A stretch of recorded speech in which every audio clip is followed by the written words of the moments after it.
Hi guys! Welcome back to my channel. This is LG Vlog. Kung nakikita niyo po guys, today's video ay wala po talaga akong balak mag-video pero na-share ko lang po sa inyo na andito tayo ngayon sa Cebu Muscat. Which is ito po ay isa sa mga pinupuntahan ng mga taga rito sa Muscat, sa Cebu, lalo na dito sa malapit. Ayan po guys, maganda po siya. Simple lang. Pero okay na po siyang tambay-tambayan. Yeah.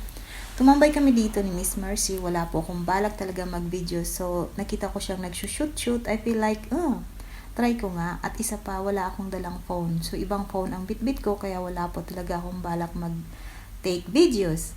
And then, Miss Mercy, she keep on taking videos. And I feel like jealous. Jealousy. Yeah, guys. So, tignan nyo naman. Umorder kami dyan ng barbecue. Wow. Yung hindi mo nakikita ang barbecue. So, ikaw ay nagki-crave, nagki-crave talaga. So, ayan guys, makikita nyo naman. So, napakadami naming in-order, which is kaming dalawa lang yan.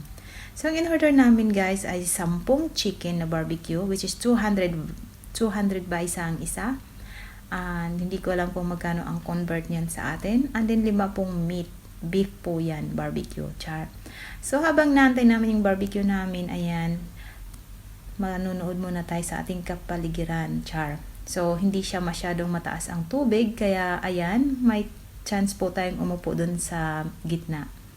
So, ayan po guys, first time ko pong pumunta dito at I really appreciate kasi nakarating ako sa bagong area ng Muscat. At yeah, naluto na po yung aming pagkain at tara, samahan nyo kaming kumain. Oh, di ba?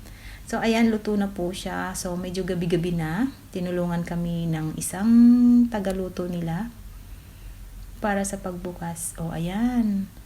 Nangingintab sa sa luto, parang nagutom ako bigla. So, ayan guys, 2 pirasong tinapay. So, yan yung tinatawag nilang kubos bread. And ayan na po yung aming manok.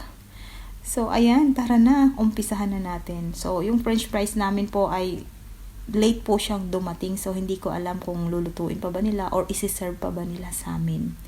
So, ayan, tuwan-tuwa si Mercedes M. Nilibre lang ako Baka naman isipin nyo. O, ayan na, O, diba? May ilaw na po siya. Medyo magabi-gabi na kasi kaya ayan, may mga ilaw na sa likuran natin. So, ayan. Enjoy digging. O, diba? Nag-selfie-selfie ang lola nyo. O, ayan. O, diba? Yung tuwa mo ng first time mo rin makarating sa isang area. So, tuwan-tuwa talaga ako, guys. Alam mo naman, maiksi lang yung tawag dito, kaligayahan ko. So, ayan. Kumakain na ang PJ. Patay gutom, So, ayan, guys. Wala silang Pepsi. Wala silang cola. So, ayan, mayroon daw silang blue ice. Kasi, hindi ko alam kung alam nyo na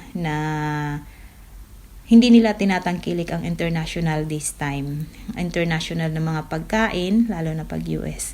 So, ayan na. Ang aking french fries, ginabi na. Umorder kami ng madaling anang umagang-umaga. May sikat pa ang araw.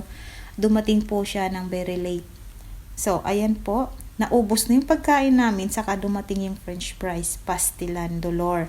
So, ayan, tara na, ginabi na yung aking pagkain. At ayan si Mercedes M. Lumiamerda na. Ewan ko, ano ba tawag doon? Kasi ito talaga yung sadya namin sa Emirates Gift in Cebu. O, ayan na po. So, hindi na kami magtatagal. Kami ay papasok na dyan at mamimili na. Akala mo naman walang bilihan sa malapit namin. At dumayo pa talaga kami. So, ayan na po, papasok na kaming dalawa dyan. At kung bago po kayo sa aking channel, please subscribe. At kung nandito po kayo sa Muscat, please subscribe and share. Comments down below kung saan po kayo dito sa Muscat. And ayan na, thank you for watching!